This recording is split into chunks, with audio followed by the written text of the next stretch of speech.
I'm Anthony Lacavera. Over the last 20 years as a founder, CEO, tech investor, and TV host, I've had the privilege of building relationships with incredible individuals that are driving positive impact globally.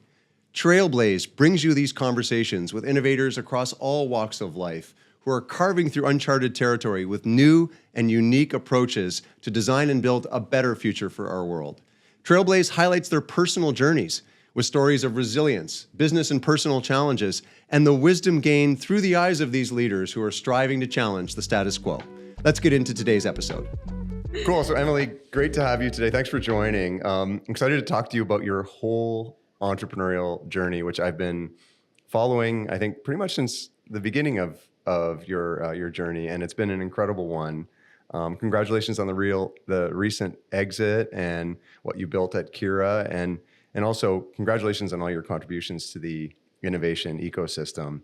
And one of the things that I think you just started is your own personal brand to help female founders, which is incredible. So what are you doing with that? Yeah, great question. So since the exit, this is something that I've been passionate about for a long time and was kind of waiting for the right moment. And so I actually am launching a YouTube channel and kind of an Instagram social media presence, but specifically doing videos and contents to help younger, not just female founders, but kind of the younger female population that a lot of times will self-select out of tech and tech careers, and just taking down like some of the concepts and just breaking them down to make it really simple. So everything from like cap tables, private equity, how option packages work, and yeah, just explaining it in just very simple, easy to understand terms, and trying to reach a wider audience that way to get more women into tech and starting companies. And so the content is geared towards, like I said, people who have nothing to do with tech but are interested in it, people who have just started working in tech, and also like female founders who might be like post Series A, pre-Series B. So that's kind of the range of the content, but something I've been passionate about for a long time. So I'm really excited. I launched February 27th, so it's super new, and so far it's going great. Oh, congrats. That's fantastic. And on that point about self-selecting out, from your perspective, why is that still happening? It's a great question. I think it's because, well, a couple things. I mean, I think that there's a lot of stereotypes when you talk about women in tech. And I always start by asking people about this. I'm like, when you think about a woman in tech, what do you think about? And the answer I get is kind of, I picture someone who graduated from MIT with a short bob cut with glasses and a black turtleneck who's like kind of mean. And I was like, oh, right. Interesting. Yeah, okay. That's well, not the kind of image you'd hope for. Yeah, right. That's not really the image that we want. And so I think a lot of women, like, it's not that they don't see women in tech anymore. I think that was a problem 10 years ago. I think now they are starting to see more women in tech, but there's this stereotype that, well, if you're going to be in tech, you're going to be in the boys club. You have to be mean. You have to be assertive and like very not feminine. And I think like that needs to change because, yeah, like I think it's not like that at all. And I think there's also just not a ton of resources again to make it very simple and easy to understand. If you go on YouTube, if you look at a lot of the content, it's put together by men, which is great, but I think sometimes, you know, it's a little dry. And so I think there's room to make it come alive a little bit more. Little's probably the understatement of the year. Yeah, it's a bit dry. So I think there's some room to like make it cute and fun and appealing. And it's really not hard. Like it's not that the concepts are hard. It's just like, I think, yeah, women, they see other women in there, and it's not the image that they necessarily want for themselves. So when you think of beyond tech for a minute, because we also, I think, have a challenge sort of across all industries, not just tech, where female-led businesses have a bigger challenge raising financing. Female-led businesses and female founders aren't necessarily taken, and unfortunately, as seriously as they should be. And so when you think about the content you're developing, like beyond tech, where do you think it has applications? Well, I mean, I think, like you said, beyond tech, there's lots of industries where the same stereotypes are present. And so, my content is it's focused mainly on tech, but also like personal finance and investing and things like that. And so, I mean, again, I think the more that we have women putting out this sort of content, the less scary it becomes, the more, you know, welcoming and friendly it becomes. And like, I mean, yeah, like from my own experience, I faced a lot of challenges when I was fundraising, especially in my earlier 20s, when it's like, I would walk into investor conversations and yeah, like they would say things like, oh, like you remind me of my daughter. Like, you're so cute. And it's like, thanks. Right. Oh my gosh. there's still, so like, I think the lack of like female investors, or yeah, like, women who are investing, angel investing, mentoring, but also just, yeah, putting out this content, to make it more accessible and appealing, I think is, yeah. Well, and I think that what we need is the investment community to start speaking about female founders differently. In my own portfolio, for example, I'm very proud of the fact that our female-led businesses, which you were one of, have been very successful. And actually on a sort of return basis, looking at the prospects for the female-led businesses in my portfolio, they're fantastic. I mean, as good or better than the men in many, many cases. And so I think that it's also just that, right? We just need sort of people to open their eyes a little bit of what's actually happening on the ground these days.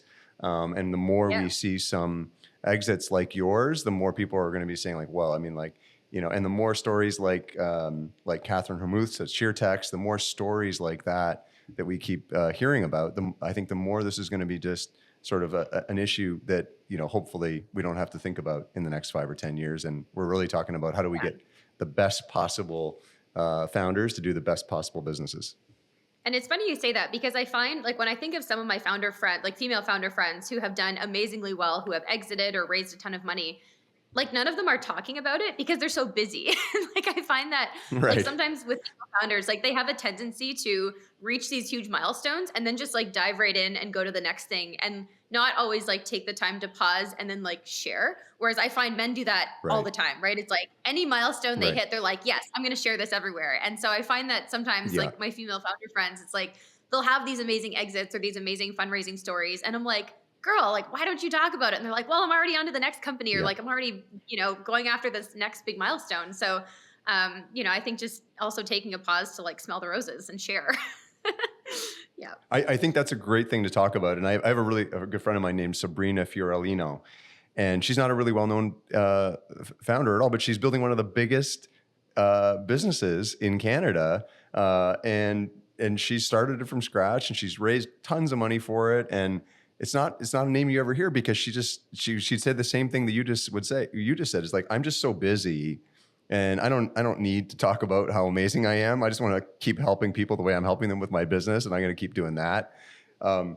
But what it does That is kind of exactly as yeah, right. It's kind of exactly as you're just saying. It sort of takes away from the opportunity to just share that success and then celebrate that success, right?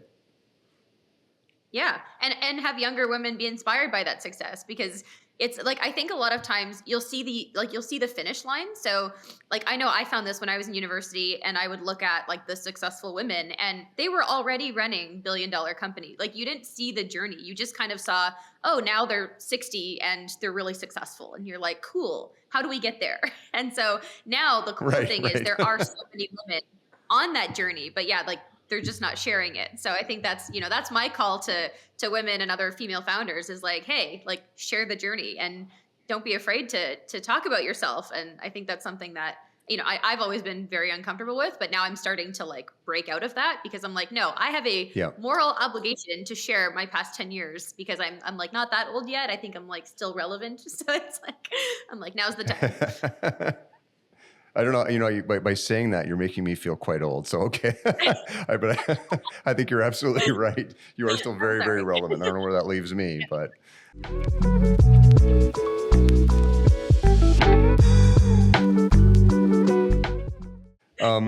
When you think about the past 10 years, that's a really good segue. When you think about the past 10 years, like, and you mentioned already that, sometimes you'd walk into an investor meeting and they're saying, oh, you're so cute, you remind me of your daughter, this type of stuff. It's kind of, that had to have been, look, I know you to be a very confident person, but that had to be upsetting. And so when you think back to those early investment days where you were, say, raising that money, and some of the comments like that you received, can you talk about how you felt and how you powered through that? Yeah, no, it was challenging, because I think like for me, I'm confident, but I'm also very like people pleasing, friendly. Like I always like, that's kind of who I am. Right. So when I would walk into these meetings, and it wasn't just that, it was, oh, you remind me of your daughter. Or sometimes it was like, are you single? Or it was like, oh, are you getting married this year? Like all the questions, right? And so Whoa. I Yeah. found that in order to power through, like sometimes you'd have to be a bit mean, which again, I don't like being. I'm not a mean person. So it's like I found Right. that It's out sometimes of going into character those for you, right? It's like work. yeah, it is. It's out of character as work. So it's like I felt like to almost like have yourself be taken seriously in these meetings. Number one, you'd have to prepare twice as much. And like I found that sometimes, I don't know why, but sometimes investors would go out of their way to like grill you on math questions. And I'm like, we can talk math, sure. But it's Yeah, like, all you you know, want. they're like that was not That's probably not going to like go well for all you, of but I'm happy to talk math. Yeah. sure, Yeah. right. So it's like I found that number one, it was always like having to prepare twice as much for some reason, weirdly, specifically with math related or finance related things. But then second, I found, yeah, like I'd have to bring this tough exterior and be kind of mean in some of the meetings just in order to kind of break down that barrier of like, I'm not your daughter. Right. So like, can we talk business Right. now?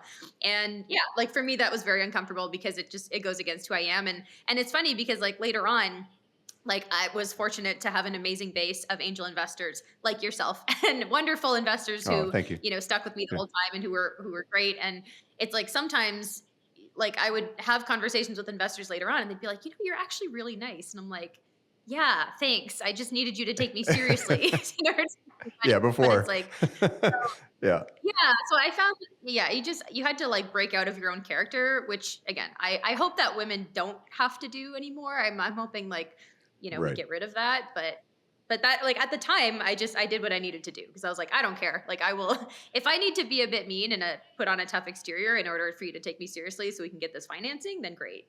So Yeah.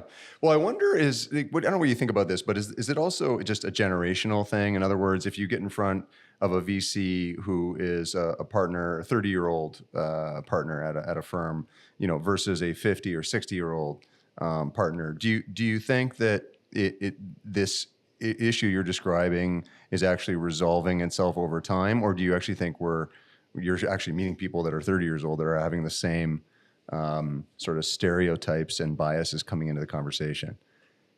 no, definitely not. When you sit down with the younger partners, like they talk to you as equals, it's a completely different playing Right. field. So you're right. This is definitely a generational thing, at least in my own experience. And like when I first started raising money, I was 21. So I was pretty young. I was in my early 20s and I didn't have a lot of experience. Now, it was annoying when it kept happening. So like even when I was like 24, 25, 26, I was like, okay, can we get better at this now? But Right. you know, most recently, when we did this exit process, that whole process started because we were raising a Series B, and that was actually drastically different than anything I had experienced before. So when I think about my Interesting. fundraising journey over the last 10 years, like the first couple rounds kind of that I did from like 21 to 26 versus this round that I just did at 31, night and day. So I'm happy to Interesting. talk about that more, Interesting. but that was a really, really different Yeah, experience. please, And please. but to answer So what, your like, question, let's give me the highlights because that's fascinating for me. So you obviously had a lot more experience coming into that Series B, but also I think you're saying also there was just a fundamental difference in how you were perceived. totally different. Like something, I don't know what, like as soon as I turned 30, like the conversation changed. I don't know why. Just like there was, you know, going into Bizarre. meetings at 29 versus 30, it was really weird, but it's like I noticed a huge shift and like because again, like the Interesting. funny thing is like a lot of times investors will ask, they're like, oh, so like, do you mind me asking how old are you? And I'm like, why is this important? But like, sure, I'm 30. And then Right. it's like, as soon as these words come out of your mouth, they're like, oh, okay, cool, great. Yeah, awesome. So anyway, whatever. But that's not why Bizarre. it was different. So the reason why this round was so different than the last round was number one, because our company was in such a different position. So when we had raised our Mm, earlier rounds of financing, we were just starting the company. We didn't have a ton of traction. A lot of it was based on vision, right? Whereas this time, right. we're 10 years in, we had been through this like battlefield roller coaster journey, fought back, did a turnaround. You know, now the company was profitable, it was growing. We had just survived COVID. Actually, COVID accelerated our business in a lot of ways. And like we were approached with a lead investor for a Series B in the edtech space. Like it kind of fell in our Right. lap because we never intended to raise any more financing. Whereas in the earlier days, we had to fundraise because we were like burning more than we were making, and we were trying to Right. grow really fast. So it was a different like the company was positioned differently and raising from a position of strength. And I know people say this all the time, but they're like, oh, always raise from a position of strength. But that's not Yeah. always an option. Like sometimes you're not Right. in a position When of you're strength. starting up. That's just Yeah. how it is.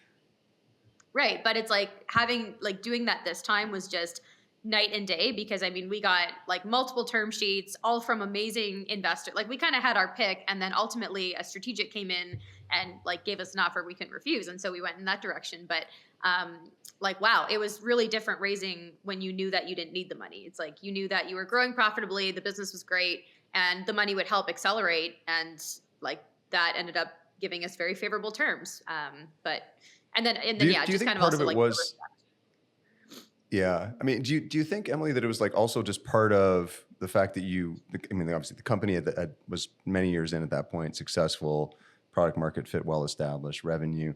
Do you think there was also just an element of that people were saying, okay, this is something that has been significantly de-risked, so I'm going to take a different perspective in how I approach this conversation, looking at you having been the person that started it and built it to where it was. So I had to ask, like, how much of it really had to do with your age versus just the positive experience you'd built to that point, right? I think that's a huge factor. oh yeah, no. I don't think any of it had to do with my age, to be honest. When I was talking about my age thing, like that was more kind of just like those entry level conversations that you have with investors. Like, I always get those Right. emails to my inbox every week saying, "Hey, we're an investor from this firm. Want to hop on a call?" And like you'll kind of do a bunch of those calls. That's kind of more where I found like that difference, where it's like 30 minutes into Right. a call, they ask, and it's like, oh, all of a sudden we're treating you different. But no, for this process, it was not relating to age at all. I think it, like you said, it was mature business. They had looked at our journey. They had seen that, as me kind of being in the CEO seat now for, I guess, 4 years or 5 years coming back and kind of going through this turnaround, like it was all the proof points, right? And then the fact that Yeah. COVID had accelerated the business and the fact that we had a commercial relationship with the strategic that ended up acquiring us. So yeah, Interesting. lots of factors. And then ultimately, like we're raising in a position of strength. We didn't need it. It was kind of, yeah, it was nice to have. And it is nice to have now that we have it. Fantastic. Well, it was an incredible outcome, and what an incredible journey. And on that point, actually, because you said the word roller coaster, and that's a word that's often kicked around in entrepreneurial circles, and I think certainly both of us as founders have had our ups and downs. And when you think about beyond that initial seed raise you did, I know a big part of your journey was this. This point in time when the feeling was that there was potentially someone with more experience that could be a CEO to really propel Kira forward, and you stepped aside for that. And in the end, that didn't work out well, and you stepped back in and had to completely reboot the business, essentially. That's a fascinating story for me, and it certainly resonates with me very much as a founder. When I was a younger founder, there was certainly skepticism about my ability to be a CEO, so I truly can empathize. I was in exactly the position that you were in. But can you talk about that? How did you feel at that point when you were first approached with this idea of, hey, Emily, maybe there's someone better to take this forward? How did you feel? What was going through your mind? Yeah. So in the beginning, and remember, I was, I guess, 22 at this time, so pretty young. And when it was first brought up to me, actually, it was brought up as a very positive thing. It was brought up as, oh, we're going to bring in this amazing person that you're going to learn from, and they're just totally going to elevate you. And because the original goal was that we were going to bring someone in as kind of like a chief operations, like a COO kind of deal. And then that would elevate myself and Conrad as the founders, who were both very young. And so that's kind of how it was pitched to us. So that wasn't so much the issue. It was more the execution. So it was more when it came down to actually finding the person, it was someone that we didn't really know. And it was, kind of brought in very quickly. And then it was actually, oh no, actually it's going to be the CEO role. So like, step aside, lady. It was kind of, so the execution of it was a little bit different than how it was pitched. And that was devastating. So that was like, I remember I had just come back from a conference in Paris and kind of found out the news that, oh, nope, this has happened and this is how it went down. I was like, Oh my what? Like gosh. but I mean, unfortunately, because of our position in the company, so, we had gone through an accelerator program early on. The equity structure, the equity structures 10 years ago in accelerator programs were very different than what they are today. So from a very early stage, we were not majority owners of our business. And so that put us in very difficult situations, because when things like this came up, we really didn't have a leg to stand on. And so the switch happened. It was, yeah, like I said, very devastating. I think just because you pour your heart and soul into this for a couple of years, and, you try to build it up, and then it's like, you're just like the rug's kind of pulled out from underneath you. And then you watch Right. someone else run your business. So there's lots of analogies I could compare it to, but I'm not. But it's like you're kind of just standing by and like watching someone else raise your child, basically, which is Yes. very difficult. So over the next 2 to 3 years, there was a number of changes that happened with the business that, probably it's, not the way I would have gone about things. But again, everyone has their own style of running things. And my co-founder Conrad ended up leaving. And then I kind of had made the decision as well that I was going to leave. I just, at some point, you almost don't even feel connected to it anymore. We had Right. just raised. You don't even our recognize Series it, A. right?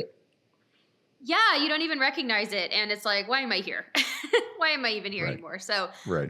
that was kind of the plan. And then as I was starting to think about transitioning out, the CEO left. And so then I kind of had this 11th hour, I guess, opportunity to step back into the business. And it was a really hard chat with myself to think, okay, I was on my way out. I was going to move to New York, start Right. another company and just Yeah, You'd you'd already checked out emotionally, right? Which is the big thing, Oh right? yeah. It's so hard to let go of your baby, but once you let go of it, you're like, now you're planning the next thing, right? Correct. And I had checked out for a while at this point. So the other CEO was in place, I want to say just under 3 years. And probably at this point, it had been about a year and a half that I had just mentally, I was just not there. And so, Right.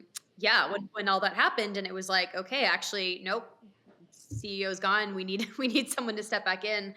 I really had to sit down with myself and just say, is it worth it? Is it worth coming back to pick up the pieces? And the other thing is, I didn't even know the extent of kind of really everything I was coming back to until I stepped back on, this was January 1st of 2017. And then I kind of Right. got the full picture of everything that had been going on. And it was like, oh, okay, that's a lot. Right. So Yeah. that was In really other tough words, as well. there, Kind of I remember that so clearly, because there was just so much, that wasn't going well in the business. And, so I think you're saying it very nicely there. I remember those days, and you and I had a conversation, and my partner, Yeah, you were there. Bryce, You remember. yeah, I was there. But I know my partner, Bryce, had a lot of conversations with you, and, so Yeah. it was, let's just say it in the nicest way possible. It was a mess for you to try to, put this back on the rails. And so can you talk about that? Because when businesses are broken, certainly what happens first and foremost is morale takes a dive, and people are running for the exits. Oh my And how did you first get the foundation solid again, so that people were like, okay, Emilie's back. I can remember how this was a few years ago. Okay, there's going to be a solid foundation again. What were those first few steps? Honestly, Tony, it took 2.5 years. So it's it literally took that long to turn around the culture from what it had become. And the reason being is that a lot of the early people who had been there prior to the switch were no longer there. They had left. So a bunch of new people had come in. Nothing against Right. those people. A lot of them were great, but it was Yeah. wrong person, wrong seat on the bus kind of thing, just not the right fit necessarily for the roles they were in. But the biggest thing was when I came back, I realized we didn't have money to support all these people. A lot of the financing that had been raised the year before had already been spent. And so we were going to run out of money in 6 months. And so my first action coming back as CEO of the company was firing half the staff. And that's Right. horrible. This was immediately following Christmas break.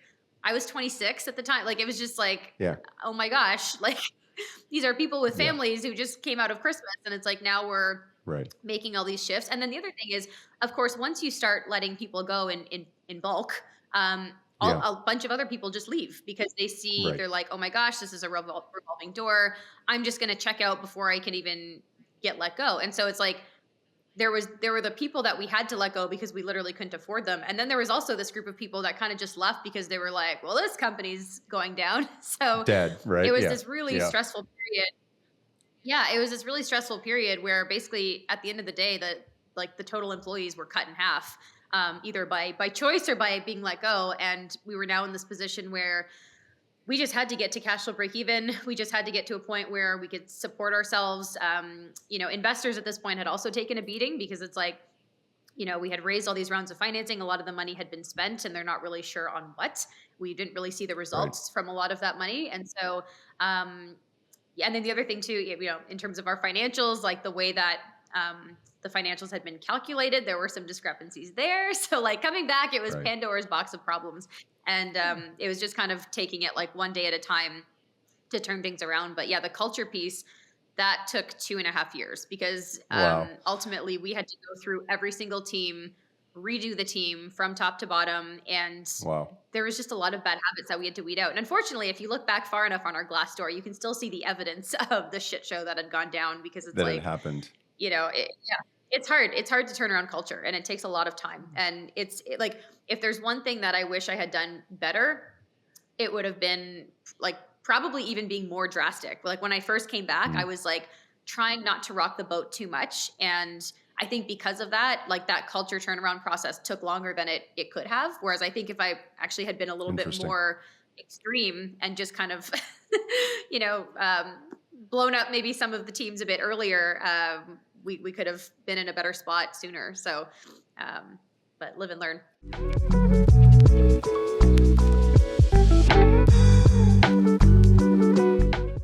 And on that point, did you have any in those first few months where you said, okay, wow, this is all wrong and everything needs to be reset? Were there any conversations with some what you thought were key people that you really wanted to hold on to? And how did you have those conversations? You know, there's this incredible turmoil going on. There's mass departures, both through attrition and forced. You identified I'm sure, some key anchor assets, human assets you wanted to really keep. And how did you think about that? How did you have those conversations?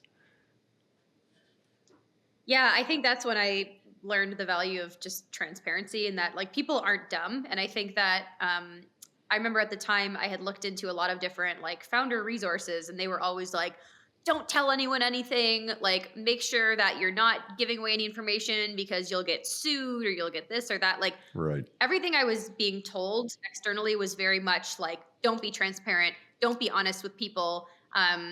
Don't let people Insane. know what's Yeah. going on. Keep it to yourself until the very last minute. And I found like the opposite to be true. I was like, Yep. we tried that for a month and it was catastrophic. And so after that, I was like, I'm going to try this other approach where I'm just like open and honest with people. Like, hey guys, we can't afford all of you. And right now, like the kind of like when I think about the people, like you said, the strong human assets that we wanted to hang on to, it was like, hey guys, you guys are amazing. We're going to rebuild this company together. Hang tight. It's going to be a Yep. rough ride. Like it was kind of Yep. that messaging. And people appreciated it. Like people appreciated the transparency and they ultimately stuck around. And we have people to this day at the company, like that core group that had been with the company now for 7-8 years. And so they're still here. Amazing. They're still here. They're still building the company and they're Amazing. are some of our strongest people. And so transparency works. People aren't stupid. Yeah, I Transparency agree works. totally.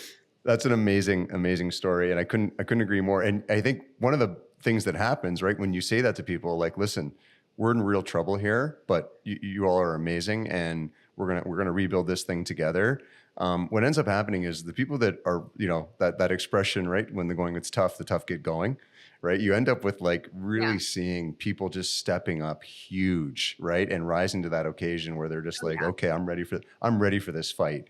And then you have the others that are just like, you know, running for the exit and kind of, you kind of Yeah. want them to run to the Check out. exit, right? Yeah. It's like, yeah. Right. No, So you see who it's like you see who your friends are, but like not, I mean, because it's a company, but different. But it's like you yeah, see who's kind of like willing to, yeah, stick around and step up. And again, like those people completely. in those times, like they stepped up in ways that I never even imagined. Like I never thought, Exactly, right? Yeah. possible. Yeah, And yeah. so like, yeah. They surprise me every day and they still do, which is great. It's just an amazing story, Emily, and it has such a great ending. And I'm like, honestly like, you know how these things go, right? I would be beyond excited to support you in your next venture. As soon as it's happening, I hope that you let us know, and I'm certain that we will jump at any opportunity to support you. Given what an incredible story, right? Like it started, got some momentum, wrong leadership kills the momentum, and you rebuild the business. You know, after investors have already gotten roasted, right? After so much money is wasted. It's just such Right. an incredible story. And it's amazing that you're giving back to the community as well. And that's what I wanted to sort of touch on next is you've spent a lot of time early in your career, I'll say it that way, compared to most people, really giving back to the innovation ecosystem, really giving back to founders.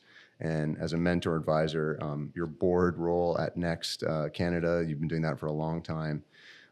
What was it in your journey that made you say, you know what, like I'm learning every day, but I've already learned a lot and I have a lot to offer. I want to start carving some of my time and giving back to the community.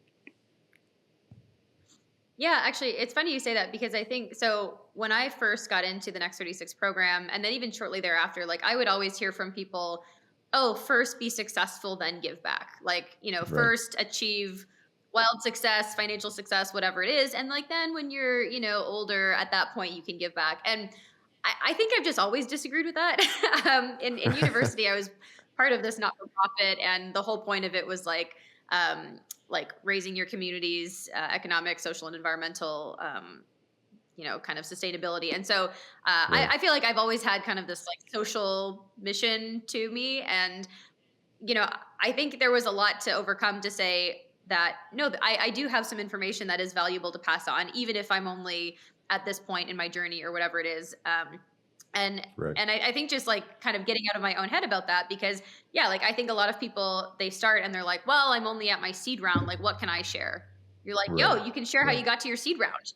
And so it's like, exactly. I think just always having that awareness of, every step that we achieve is something to be shared, and there are lessons learned from every part of that. And so I think, for me, it was like I've always had this kind of like social mission focus to me, and then separated was kind of going against all the advice I was receiving, which was like, nope, don't give back, wait till you're successful and then give back. And I was like, well, but how are people going to know how to get successful if you wait 25 years to then start giving back? So, and then the other thing too is I think I just was fortunate, like I was presented with some opportunities to do so. So like Next approached me to sit on the board, which was amazing. At the time they had never had an alumni on the board. And so, that was kind of on them, that they decided, they're like, hey, we're going to make a difference here. We're going to put an alumni on the board. And I was fortunate enough to be given that opportunity. So I think it was kind of both ways, right? It's like part of it was me saying, hey, I want to give back. And like, I was kind of looking for ways to do so. So like another organization that I was part of is Girls 20. I think they've changed their name now, but and the Next kind of approached me with this. So it was kind of like building blocks. It's like I was open, and then people came to me with opportunities, and it kind of just stacked up. And like now that I'm starting kind of with my personal brand, like this is like an active stake of like, hey, all right, I'm sharing and I'm helping and I'm creating this content. So, but over the past 10 years, it's been kind of a mix of both. I think it's fantastic. I think one of the things that happens, the way you've approached it, is so many of those experiences, whether it's seed or growing or the roller coaster of ups and downs, the wrong leadership and rebuilding the culture, all those things that happen to you, they're all still very recent and fresh in your mind. And so the details are very clear for you. Mm-hmm. And so what I find are like, it's sort of what happens is people say to me like, okay, how do you think we should go about doing this seed raise? And then I'm trying to remember like a long time ago when I was doing seed raises, right? A lot of it just becomes feeling, and I can't clearly articulate as well anymore what exactly, is the next step, how to be tactical about this. And so I think that there's like something incredibly valuable in the way you've approached it, and is that I personally think that you can have a far greater impact on someone that's starting out, for example, in many ways than I could at this stage of my career. And it's simply, I really believe that. And it's because these experiences are so much more recent for you. And obviously the market has evolved a lot, right? When people talk to me about a seed raise, and I start thinking about, when I started Global Live like 25 years ago, that's 25 years ago. You know what I mean? It's like there was no incubators or accelerators or... And so obviously I've been active in the community, so I've seen a lot of, seed raises and been a part of them, but I haven't been the CEO of them. And so I think the way you've approached it is amazing. And so I don't know if you have a message for other founders in that regard. Is this just sort of like, for the people that have that desire to give back, is it something where they should be thinking about 10 or 20% of their time? Or how do you think about carving your time to make sure you're doing it? As you're building your personal brand now, how are you thinking about making sure you have time to do that as you build your next venture, which is obviously needs 200% of your time? How do you think about that, and how would you suggest people think about it that are founders themselves? Yeah, I was going to say I'm definitely not the poster child of work-life balance. So let's take that off the table. Let's start there. This is like, yeah, right. Because like ever since the deal, like ever since Kira's done this deal now with ETS, I mean, like I feel like my workload has doubled because like even though like some people are like, oh, you've exited, does that mean like you're off somewhere? And I'm like, no, like I'm still the CEO of Kira, and actually now like we're working towards a second exit over the next 3 to 5 years with ETS, and so we're busier than ever. We're tripling the team right now. Like we're launching 2 new product lines. Like I am far busier now with Kira than I was pre-exit. So Right. like let's just get that off the table. So Right. so like in terms of the content stuff and like my personal brand, this is strictly like after hours weekends. And so I'm basically kind of doing my full-time job, which is already more than full-time, and then in like my extra hours, I'm kind of building the personal brand. But for me, it's just fun. Like this, I'm so passionate about this, and I'm just so excited about getting this content out there. And like, by the way, I mean, getting on YouTube, making it big in social media is a whole other career path now that 10 years ago just didn't even Totally. exist. And so Totally. like first I would say to founders, like if you're not exploring those channels, like, oh my God, you're missing out, because it's like, there's still so much opportunity to create a massive presence on these various channels, and it can be very lucrative, and if anything, might help fund maybe your next venture. So like keep that in mind. But Right. yeah, like to me, it's something that I'm doing in my spare time, and yeah, it's just really fun for me. So that's kind of how I balance it, I guess. I try to do both, and yeah, for me, it's something I do fun at night. But to your earlier point, I mean, yeah, like I still think like my message to founders is that it is important to share like every step of your journey as you go along, for the exact reason you mentioned. Like even for myself, when I think about 10 years ago, a lot has changed in 10 years. Like Yes. I started in 2012, it's 2022. So it's like even some of the advice that I'm giving around seed rounds, I'm like, oh, like that's actually kind of outdated. And so Right. like now that's kind of why I've tailored some of my content. Like, yes, I still talk about some of that, but then I also talk about like our challenges right now. So like the process of going through a Series A, a Series B, an exit process, primary versus secondary capital. Like I'm kind of focusing on like, here's what we're doing right now. But I think to other founders, it's like, yeah, like share what you're doing right there, because that is immediately relevant. And so yeah, for you, Tony, you can, talk about $1 billion exits and all the crazy things that you're doing. It's very interesting. Emilie, those were great chatting with you today. I hope we can stay in touch, because I'm really trying to continue to build a conversation, a community of conversations around amazing founders, and obviously you're one of them. And so I'd love to follow it and support what you're doing with the personal brand, but also whatever you're doing in your next venture. And so I hope we can continue the conversation at another point in the future. It was great to see you today. Thank you. Absolutely. Thanks, Tony. Great to be here. Thanks for listening to this episode of Trailblaze. Would love to hear from you. Tweet me or comment on LinkedIn or Instagram and share what you took away from this episode. This show was produced by Creator Club Studios. You can start creating today at creatorclubstudios.com.